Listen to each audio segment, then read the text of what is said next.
En esta ocasión nos encontramos con Edna Jaime, ella es la directora de México Evalúa. Hemos estado platicando con diferentes expertos en materia penal, organizaciones de la sociedad civil, personas que se dedican a cuestiones pues de realizar estudios para ver cómo se avanza en esta materia, y pues en esta ocasión me da mucho gusto saludar a Edna para que pues nos pueda dar sus impresiones en torno al documental, pero también en torno al sistema de justicia penal. Edna, ¿cómo estás? Muy bien, muchas gracias. Debo decirte que muy conmovida después de ver el documental. Los felicito. Creo que debemos contar historias, ponerle rostro humano a las tragedias que genera nuestro sistema de justicia, a la enorme injusticia de nuestra justicia. Entonces, estoy muy agradecida con Renace San Luis por haberme invitado. Excelente, no, pues no tienes nada que agradecer, y pues más bien en primera instancia te pediría que nos ampliaras un poco más esto que ya comentas, que es un poco lo que les decimos a quienes han estado participando en estos ecos del documental. ¿Qué les deja? ¿Qué les deja a nivel personal, pero también como profesionistas, como personas que están muy de cerca del entramado del sistema de justicia, de los avances y de los retrocesos? ¿Qué te deja a ti en lo personal? Mira, yo soy una convencida desde hace muchos años de la necesidad de transformar la justicia en este país. Buena parte de mi trayectoria profesional, desde la política pública, pues se lo he dedicado a este tema. Entonces, no, soy una convencida de la necesidad de transformarlo, porque creo que este país no se puede consolidar como un país o una sociedad de derechos, ni una democracia, si no transformamos la justicia. Y pareciera que en México todo se transforma menos esto. En años pasados vimos que había avances importantes en la institucionalización del país y la justicia siempre se quedó atrás. Y me preocupa que no esté en la agenda de nuestros gobernantes, pero tampoco de nuestras sociedades. Entonces, por eso creo que es importantísimo que de alguna manera hagamos conciencia.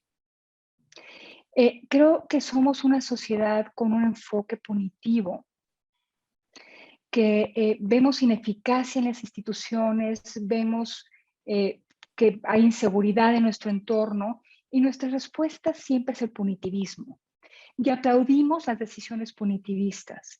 Entonces, me parece muy acertado tratar de cambiar esta lógica punitivista, pues esta visión. Me encantaría que hubiera un punto de inflexión y que los mexicanos realmente alcanzáramos a entender lo importante de tener instituciones de justicia profesionales, pero también que estén acotadas. Un sistema de justicia donde haya contrapesos y vigilancia, y un sistema de justicia donde se protejan nuestros derechos. Esta agenda está bien relegada. Si de por sí la agenda de la transformación de la justicia está relegada, una que se sustente en garantías a derechos, en garantías a un proceso justo, todavía siento que está más. Entonces, me parece que la historia del Potro, cuando lo vemos en el documental, pues que es una persona como cualquiera de nosotros, que todos los días sale de su casa para ganarse la vida, que tiene sus afectos, que tiene una vida personal rica, pues que tiene todas estas dimensiones, multidimensiones que nos caracterizan a los seres humanos, y cómo estas dimensiones deben estar protegidas, porque estas dimensiones representan algunos de nuestros derechos, y cómo de repente pueden infringir, pasar todas las barreras, llegar hasta nuestra más profunda intimidad sin nada que lo detenga. Y esa es la justicia que no tiene controles, que no vela por la garantía de los derechos. Esa es la justicia abusiva, de operadores abusivos, incompetentes, incapaces, que no es que quieran hacer el mal, pero acaban transformando vidas de mucha gente por incompetencia, por falta de recursos, por una falta de una buena política pública en la materia. Entonces, el documental es muy potente en ese sentido. A una ultra convencida como yo, pues simplemente hace que se afiance esa convicción, pero me encantaría que a los que están del otro lado, de los que piensan que prisión es justicia, que mano dura es para bien, ojalá y que les cambiara el punto de vista y que lográramos formar una coalición de ciudadanos ya tan amplia que sea inevitable la transformación de la justicia. Creo que pues ese es un objetivo paralelo, ¿no? Primero, pues tratar de convencer a los que toman decisiones, tratar de trabajar con los operadores de la justicia, pero también con la sociedad en el momento en que la sociedad mexicana demande de manera contundente el cambio en la justicia, creo que lo vamos a lograr. Entonces, pues los felicito. Es un documental muy bien logrado.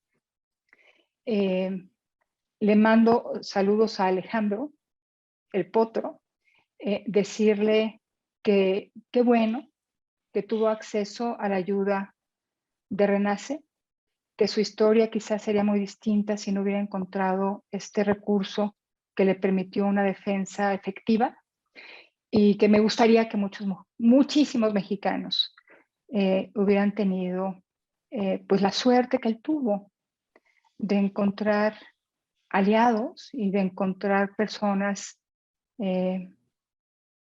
pues alineadas con objetivos de justicia que pudieran ayudarlo. Ojalá que muchos mexicanos pudieran encontrar lo mismo.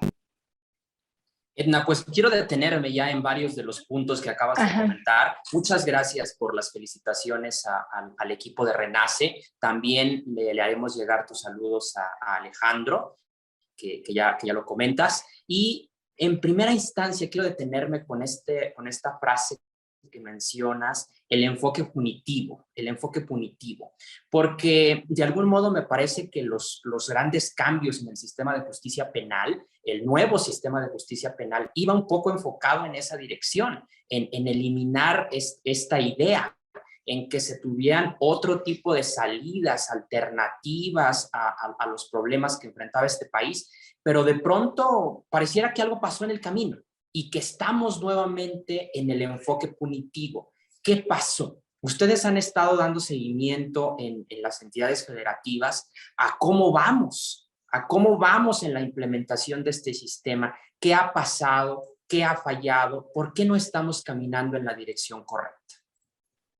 Mira, yo creo que la reforma a la justicia penal, esta reforma que se promovió en el 2008, se aprobó en el 2008, pues siempre ha encontrado resistencias muy grandes. Y, o sea, resistencias, se necesita de un liderazgo o de liderazgos muy convencidos para llevar a cabo una transformación de esta magnitud, porque decidimos cambiar todo simultáneamente. No dijimos, bueno, vamos a empezar con una región del país, vamos a trabajar con la Procuración de Justicia allá. No, decidimos cambiarlo todo simultáneamente, dijimos la enchilada completa y nos aventamos. Ha tenido muchas resistencias desde el momento mismo que se aprobó.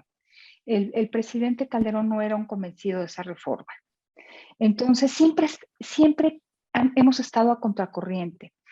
Hay liderazgos políticos, liderazgos en las instituciones que se han permitido que algunos estados estén mejor que otros. Pero es un proceso que vamos caminando, vamos 2 pasitos para adelante y 1 para atrás, y hemos estado en todos estos años que está resistiendo intentos de contrarreforma. Entonces, tenemos 2 problemas. Uno, que no tenemos estos liderazgos visionarios, comprometidos con una transformación de esta naturaleza, o son pocos. Y la sociedad tampoco está necesariamente convencida.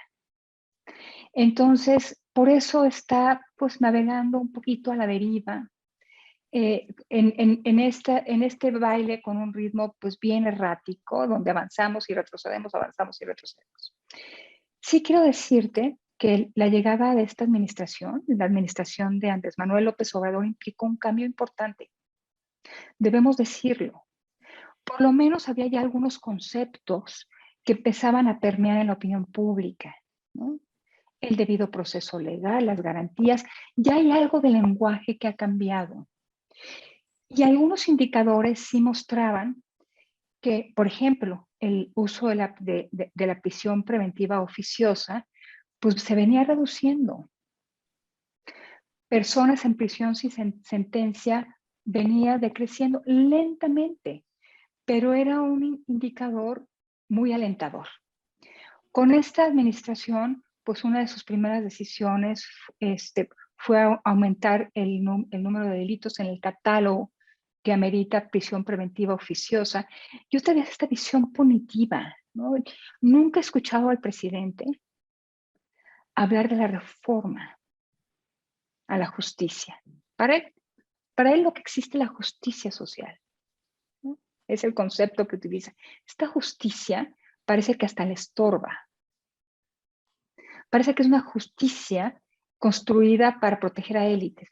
Y lo es. O sea, las personas más desprotegidas cuando tienen contacto con la justicia son las personas de bajos recursos. Se menciona en repetidas ocasiones en el documental. Pero sí se creó un ambiente muy nocivo, como tóxico. Para las reformas, el presidente está secundado por el fiscal general, que es una persona perfectamente inapropiada para la transformación que se pretendía realizar en la Fiscalía General de la República.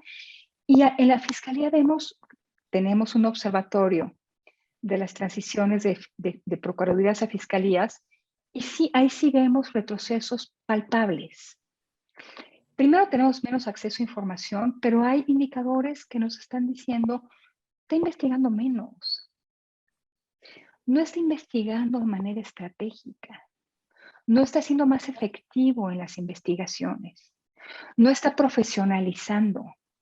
Entonces, casi cualquier indicador que elijamos de la metodología que construimos para evaluar estas transiciones, te puedo decir que están en rojo o que hay retrocesos. Entonces, sí me parece que esta administración vino a detener y quizás revertir este proceso de reforma que ya era accidentado y donde sí creo que estamos viendo retrocesos en indicadores muy importantes. No quiero hablar nada más de impunidad, porque es un indicador que es muy difícil que se mueva, pero en toda la tubería procesal vemos problemas con la justicia federal y también con algunos estados. En los estados, y esto es algo que nos debe alentar, siempre hay que buscar pues aquellas cosas positivas que nos hablen de que la transformación es posible, porque si nos quedamos pues con los grandes indicadores agregados, vamos a decir, mejor guardemos la reforma, archivémosla y este país vamos a condenarlo a la injusticia. Pero cuando vemos que algunos estados empiezan a ser exitosos, cuando vemos que mueven algunos de sus indicadores, cuando vemos procesos de transición un poco más prometedores, todavía no te puedo decir que ninguno exitoso en el caso de las fiscalías, es cuando creo que podemos seguir sosteniendo la esperanza de que la transformación a la justicia es posible cuando hay buenas decisiones detrás. No son procesos espontáneos. La construcción institucional es particularmente compleja, toma tiempo, toma recursos. Necesitamos sostenerla a lo largo del tiempo y lo que vemos es que hay casos que sí ameritan ser contados, que meritan ser estudiados y que meritan ser aprendidos. Y pienso que si bien ahorita estamos encorchetados y con retrocesos, pues la agenda de transformación se puede retomar. Y para esto es bien importante, no solamente con políticos convencidos, y perdón que lo reitere, pero me parece muy importante también ciudadanos convencidos. Ahora, Edna, cuando comentas este asunto de prisión, no necesariamente sinónimo de justicia, ¿cómo le hacemos tanto a nivel ciudadano, pero también a nivel político, para cambiarnos ese chip que traemos de años y de años y de años, de que queremos ver a la gente en la cárcel. Y cuando las historias y cuando la realidad y un documental como el de Me Dicen el Potro, pues refleja lo que tú ya decías, que quienes están en la cárcel son los pobres, que quienes están en la cárcel son quienes no tienen oportunidad de defenderse y que pareciera que pues todo confabula para que terminen ahí adentro, que fue el caso del Potro, ¿no? Un día cualquiera se levanta, va a trabajar y lo traen de un estado a otro y no regresa a su estado, ¿no? Entonces, esta realidad y que tiene que ver con eso, con que creemos que si las personas están en prisión, pues ya se resolvió el asunto, ¿no? Y que aquí obedecía incluso a un tema mediático, incluso en medio ahí, ¿no? Porque tenía que ver con un robo a un organismo operador de agua potable donde la gente estaba exigiendo resultados. A mí me parece que es la batalla más difícil de sortear y de ganar.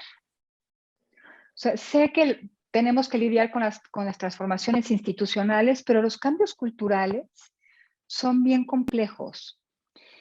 Y son todavía más complejos cuando los liderazgos no ayudan. O sea, ¿cómo hacerle para hablar de justicia, de garantías a los derechos, de un sistema de justicia, de igualdad de armas, si el presidente no lo promueve o promueve lo contrario? Si el procurador da ejemplos de otras cosas, si los políticos hablan de equiparan eficacia con meter a gente en prisión, entonces estamos en un círculo vicioso donde la percepción y la demanda ciudadana alimenta las decisiones políticas eh, eh, fortalecen las visiones ciudadanas y estamos metidos en un problemón. Entonces, sí creo que necesitamos hacer campañas de comunicación que sensibilicen. O sea, ¿cómo romper este círculo vicioso? Este círculo vicioso se va a romper cuando cualquier ciudadano entienda que lo que le pasó a Alejandro le puede pasar a él. Que no es una cosa de personas a muchos kilómetros de distancia nuestra. Que podemos tener a la injusticia muy cerca y que podemos ser sus víctimas. Mira, el caso de la cuñada de Gertz Manero, Alejandra Cuevas, creo que sensibilizó, porque dijo, bueno, esta señora que era, sí se entendió como una venganza, pero son estos casos que nos hacen sentir cerca la injusticia o cerca la posibilidad de ser víctimas de la injusticia, lo que nos puede hacer cambiar nuestras percepciones. Se ha discutido mucho, yo lo he discutido con colegas de otras organizaciones, no solamente de México, de redes en América Latina, de cómo cambiar esta cultura punitivista, militarista, de mano dura. Y la verdad es que si vemos lo que está pasando en nuestros países, pues sentimos que hemos fracasado rotundamente. Pero también hay que reconocer que nos ha faltado muchísima creatividad para comunicar mejor. Nos ha faltado tener elementos para llegar al ciudadano. Nos hemos quedado mucho con pues, los grupos de expertos, nuestros colegas en organizaciones de sociedad civil o en la academia, y nos ha faltado mucha creatividad y también la intención y la estrategia para llegar a grupos más amplios de ciudadanos. Entonces, el momento que lo hagamos, quizás sí tenemos cosas distintas, pero no podemos esperar cosas distintas si seguimos haciendo lo mismo. Por eso es que me gustó mucho que desde Renace San Luis hicieran este documental, porque no solo nos muestra a los mexicanos el trabajo de Renace, que es valiosísimo, y apreciamos lo que una institución así puede hacer por el prójimo o por los, pero también porque nos permite entender pues las claves de la injusticia en nuestro sistema.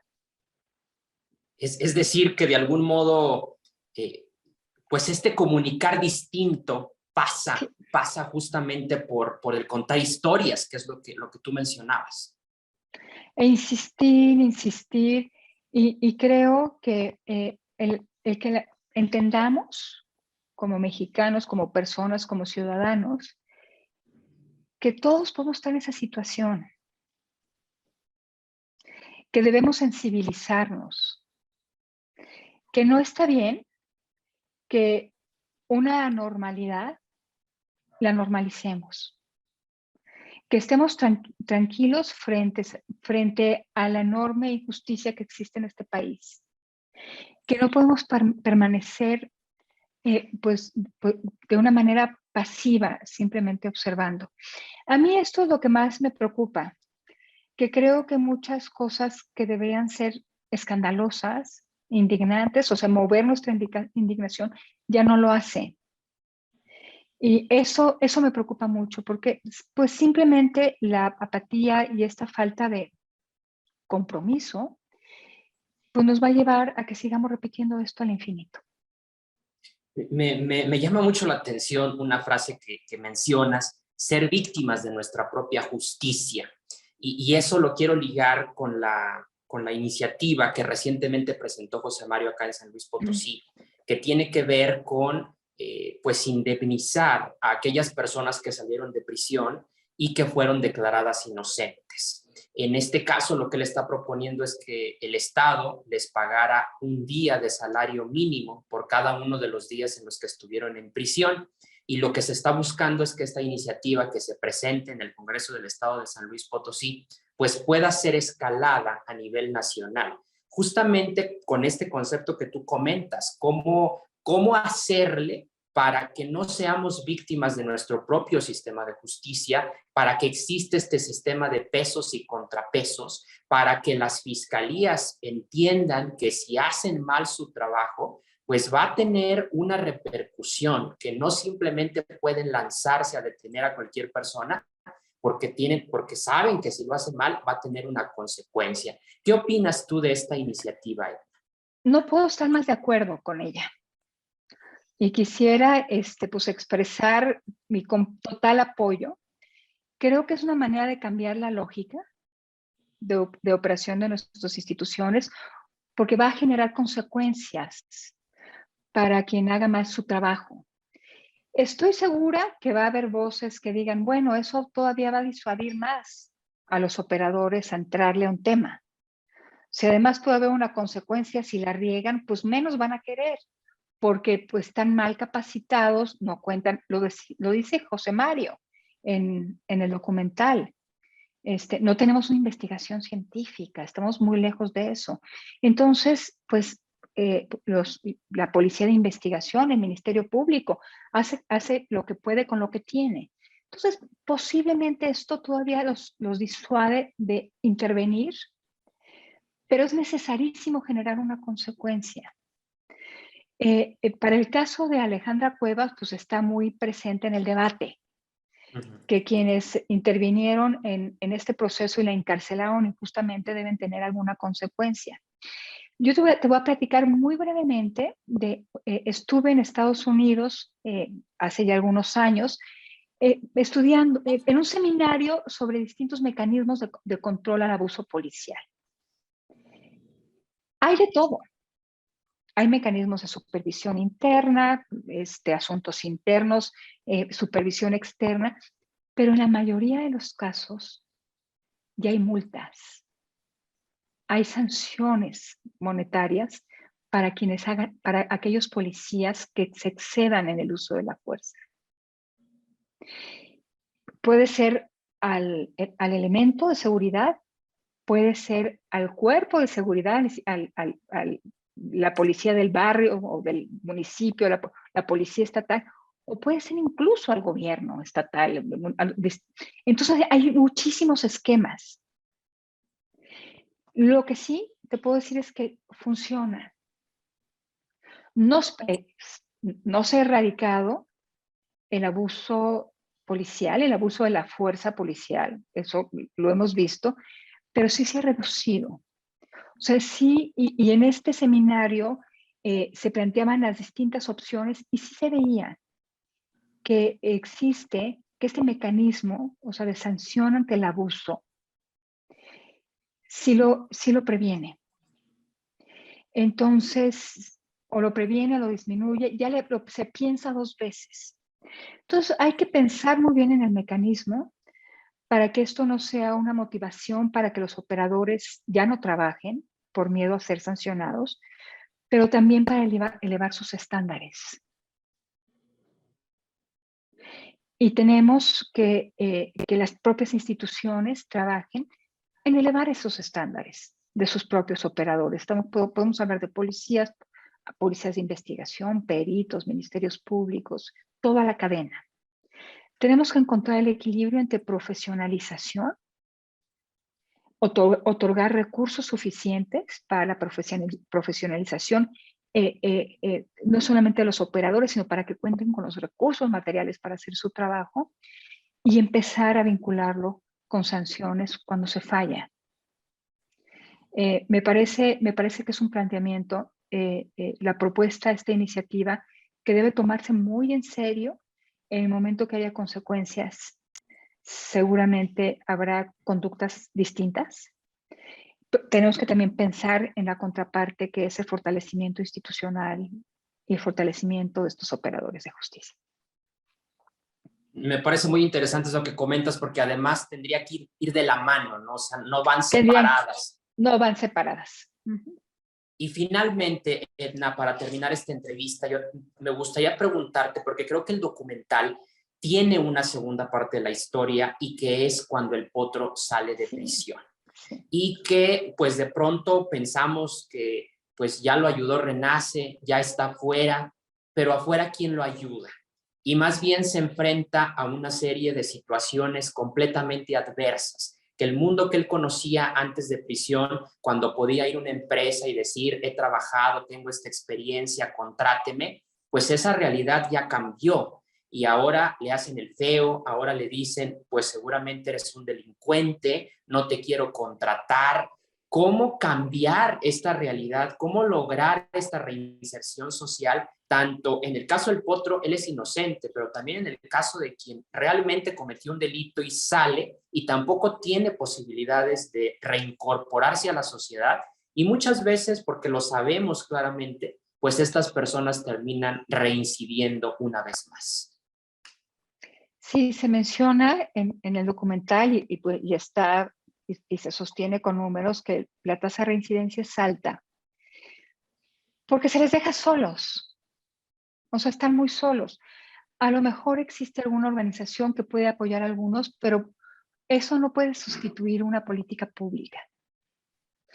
Y lo que yo creo es que no tenemos una política pública. No tenemos una política pública en nada que tenga que ver con lo penitenciario. Realmente lo que hacemos en materia penitenciaria es bastante fallido. Tenemos cárceles con autogobierno. Pues, ¿qué te puedo decir? Es muy conocido. Pero muy pocos piensan en la post-reclusión. La reclusión es durísima.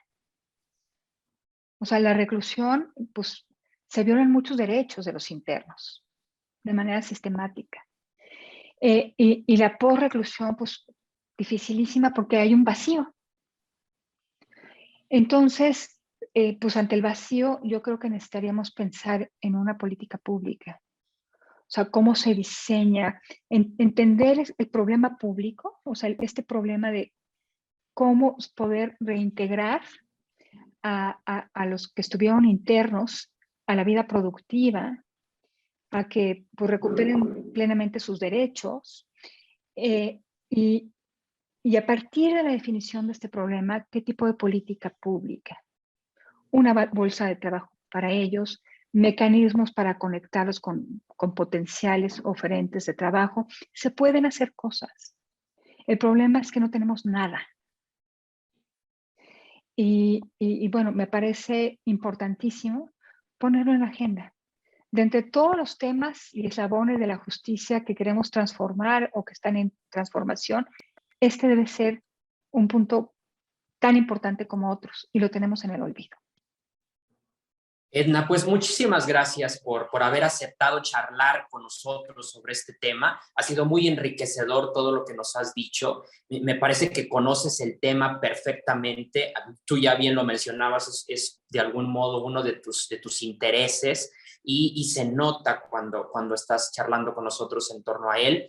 Va a ser muy interesante que podamos compartirle a la audiencia de Renace pues esta entrevista y pues muchas gracias por haber aceptado dialogar. Al contrario, muchísimas gracias a ti y a Renace por haberme invitado. Siento que es un honor. Para mí es un honor. Muchísimas Muchas gracias. gracias. Hasta luego, Edna.